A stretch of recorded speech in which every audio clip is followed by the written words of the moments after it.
Little Miss Splendid and the Princess. Little Miss Splendid, as her name suggests, is very splendid. She wears splendid hats and lives in a splendid house. And how does Little Miss Splendid know she is so splendid? She knows because she has a magic mirror that tells her. Each morning, Little Miss Splendid goes into her dressing room and stands in front of the mirror. Mirror, mirror on the wall, who is the most splendid of all? She asks the mirror. Little Miss Splendid is the most splendid of all, answers the mirror. Next door to Little Miss Splendid's very splendid house is a castle which has stood empty for many years. One day, on her way to the shops, Little Miss Splendid noticed a sold sign on the castle gate. I wonder who has bought that, she thought to herself. The following day she found out. Little Miss Splendid was woken by a fanfare of trumpets. She looked out the window to see 3 removal vans and a very splendid looking coach and horses moving in a procession up the castle drive. A princess had moved in next door. At first, Little Miss Splendid was very excited. Living next door to a princess must make me even more splendid, she told herself, and she walked to her dressing room. She put on her most splendid hat and got ready to visit the new next door neighbor. But before she left, she stood before her magic mirror. Mirror, mirror on the wall, who is the most splendid of all? She asked the princess. The, the princess next door is the most splendid of all, answered the mirror. Little Miss Splendid could not believe her ears. But I'm the most splendid of all. Not any longer, pointed out the mirror.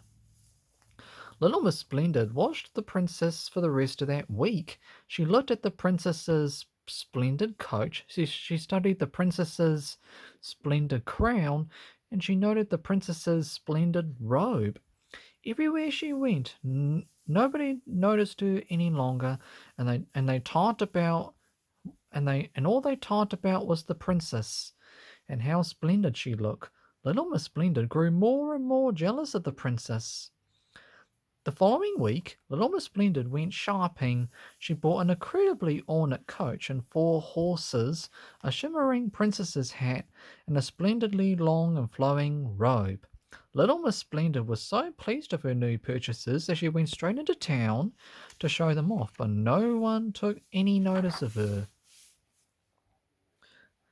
Good morning, Little Miss Splendid, said Mr. Happy without any comment on what she was wearing. Did you hear the princess is coming into town later? I can't wait. It's so exciting. Ha ha ha ha ha. A very disappointed Little Miss Splendid went home and looked in her magic mirror. I do look splendid, she told herself, admiring the reflection, but the mirror disagreed. The princess next door is the most splendid of all, said the mirror, and if I may say, you look a little ridiculous. Little Miss Splendid was dismayed, but what could she do? The next morning, the answer came to her when she was reading the newspaper. The princess had placed an advertisement for a coachman, a maid, and a butler. Little Miss Splendid smiled to herself. A little later, she went round to see Mr. Bump.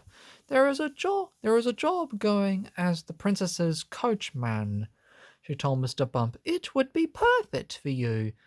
Really? Said Mr. Bump as he accidentally broke his window. Oh, poopity poop. He hurried over to the castle to apply. Then Little Miss Splendid went to see Little Miss Scatterbrain, and she suggested that she apply to be the princess's maid. Really? Said Little Miss Scatterbrain, rushing off to the castle as fast as she could. Lastly, Little Miss Splendid visited Mr. Muddle, who was very excited at the idea of being the princess's butler, although he took a few wrong turns before he remembered how to get to the castle. When Little Miss Splendid saw the princesses next, it was very obvious that her 3 friends had got the jobs. Mr. Bump had crashed the princess's coach and wrecked it. Little Miss Scatterbrain had ironed the princess's robe and burnt a large hole in it. And Mr. Muddle had muddled up the crown and the bread. He had put the bread in the safe and the princess's crown in the oven and melted it. The princess did not look in the least splendid. Little Miss Splendid stood in front of her magic mirror. Mirror, mirror on the wall, who is the most splendid of all? She asked. Little Miss Splendid is the most splendid of all, came the reluctant reply. I knew I was the most splendid of all, cried Little Miss Splendid. Although, continued the mirror, I did hear that the Queen is coming to stay. The end.